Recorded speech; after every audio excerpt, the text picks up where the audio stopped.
Hey guys, my name is Drag Griffin and welcome to the Romograph series. Today I got to my new hostel in Datong, or I think that's the pronunciation, and I'm about to leave to go see the Hanging Temple. So I'm pretty excited about that. It's actually one of the huge things around here. And I'm also excited about the hostel I'm staying in. It's actually very cute with an inner yard, and it's in this location that has this sort of traditional Chinese, like back in the Ming Dynasty. So it's really cool, and just walking around feels like you've stepped in time and you actually get to live in there. So let's have a look together. So as I said, I'm walking through this little old style town where my hostel is located at, and looks really great. It's really beautiful. And yet again, Datong doesn't have that many foreigners. So basically people are already looking at me. And because right now I'm filming, people are staring at me like intensely, like almost scared. So hopefully I'm not doing anything illegal, but like it's such a beautiful town, we should share, right? This whole place is amazing. It feels like I stepped through time. Like, look at this awesome door. It's pretty cool. Right now I'm actually looking for a grocery store to buy some apples and, well, a couple of fruits actually, and some fresh water so I can fill up my tank. That way I'm not gonna die of thirst. Funny thing, so maybe I look tired. I am tired. I'm like insanely tired. So here's the story. I took the night train to come over at Datong. And unfortunately they were out of hard beds and soft beds, so I had the hard seat. So I thought it would be okay, the hard seat. I mean, like, I took the bus to New York, I did the whole 12-hour thing, but this one, it was short from the church benches. You know those really hard ones that there's no way you're comfortable at all? Same thing, like insanely uncomfortable. And you could literally see the pain in everybody's face. So that was the first part of it.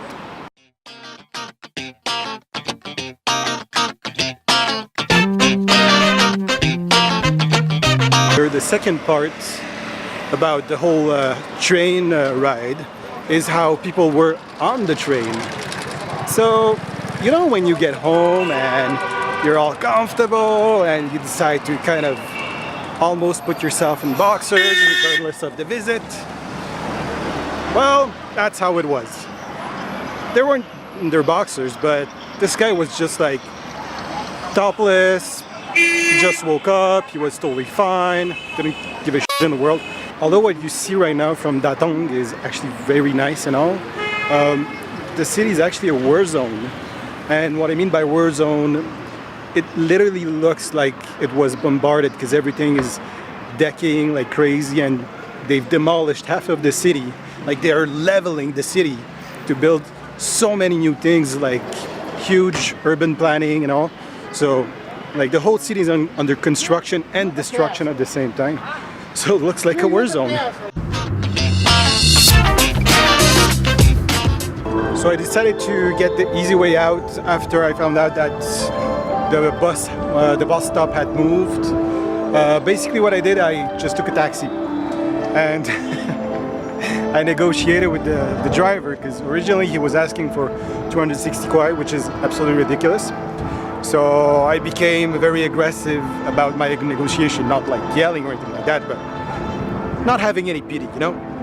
So we ended up at a bargain for 150, and you know, you kind of won that negotiation when the driver looks at you like, you're pissing me off because I hope I was going to make some money. I'm making just enough for me not to be able to say no to your deal. So that's pretty much how you know you won. And they made that like face of disgust a bit. So that's a victory for me. And after almost an hour and a half, 2 hours drive, after almost an hour and a half, 2 hours drive, I managed to get here. And as you can hear, there's this really loud music to make you really live the moment. But the speakers are really old, so basically it's kind of scorching your ears more than anything. But the hanging temple is pretty impressive.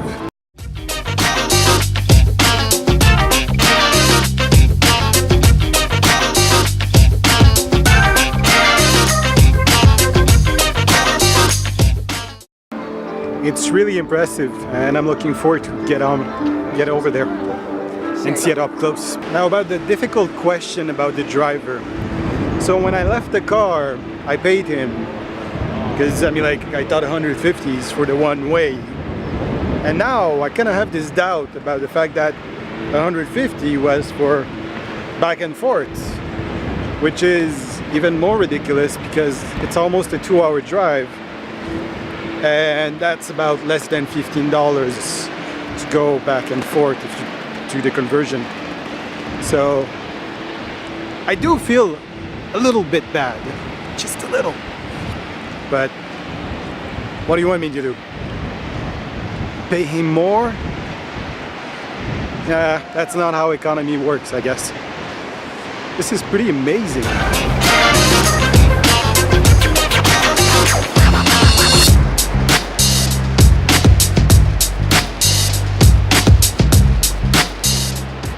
Anyway, I guess I'll discover this after I go back, but for now, he said he's gonna wait for me.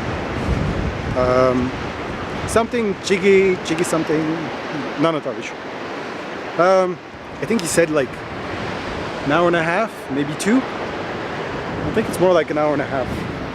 I know the temple was not really that big, but like I don't want to be in a hurry, so I'll probably take my time, and if I get tired, I just go back, and if it's still there, great. If not, I might take the shuttle.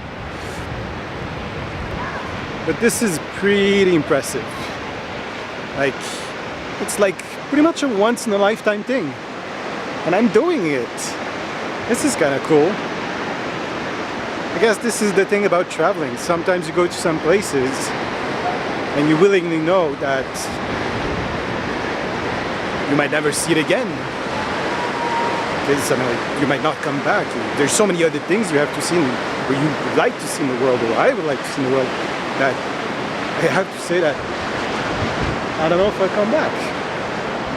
So might as well do it while I have the chance to do it. I'll admit that I was a bit scared today because like yesterday was so insanely hot in Beijing, and I was afraid that by coming here today it's gonna be also pretty insanely hot. But the weather is surprisingly mild and summery like, but not painful. You see what I mean?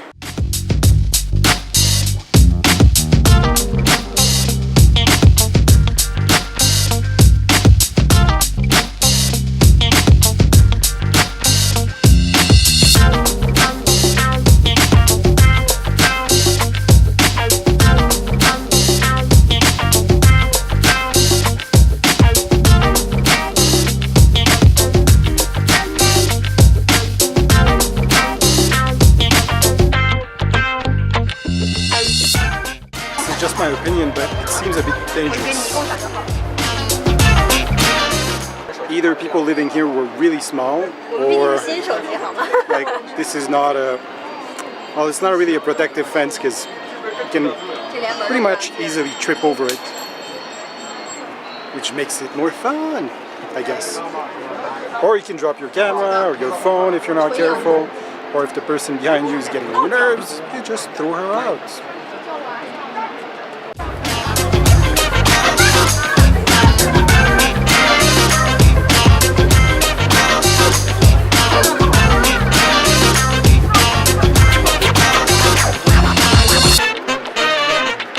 Pretty insane.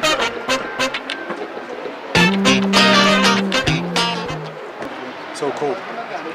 A lot of people are hanging on the wall and are very scared of the heights.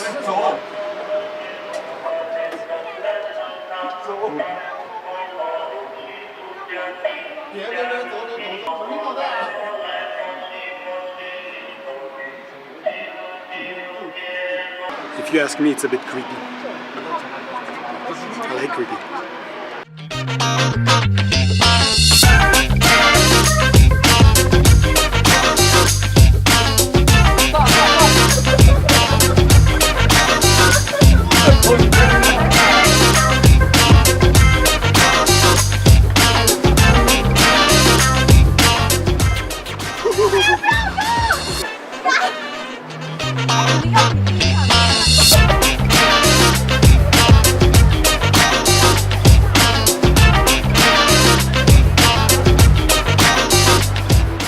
As I said, some people here are very scared.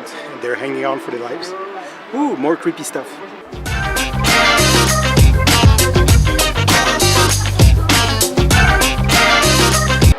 You know, if there was no tourists and nobody around here and I get to live in this temple, I'd say yes.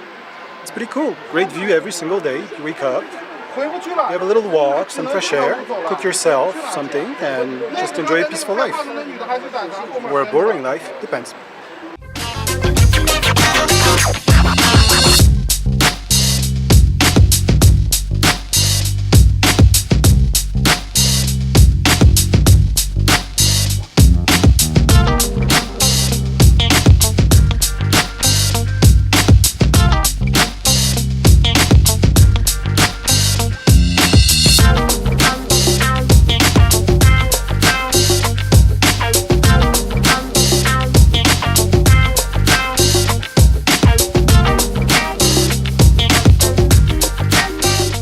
Their eyes are really black, like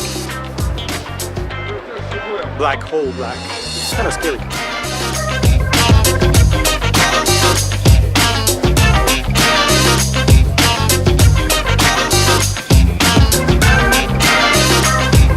This pretty much sums up my visit to the Hanging Temple.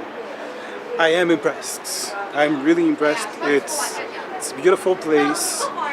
Again, tourists, if there weren't that many, it would be a lot more fun. But what are you gonna do? But like, everything's in wood and holding by God knows what miracle all those people walking on it. So yeah, some people should be scared of just being on top of it. It's an amazing construction. It's just crazy. Hope you get to see it one day. Really do. So that's it for today, kids. Today was a really long day. As you can see, I'm really tired right now.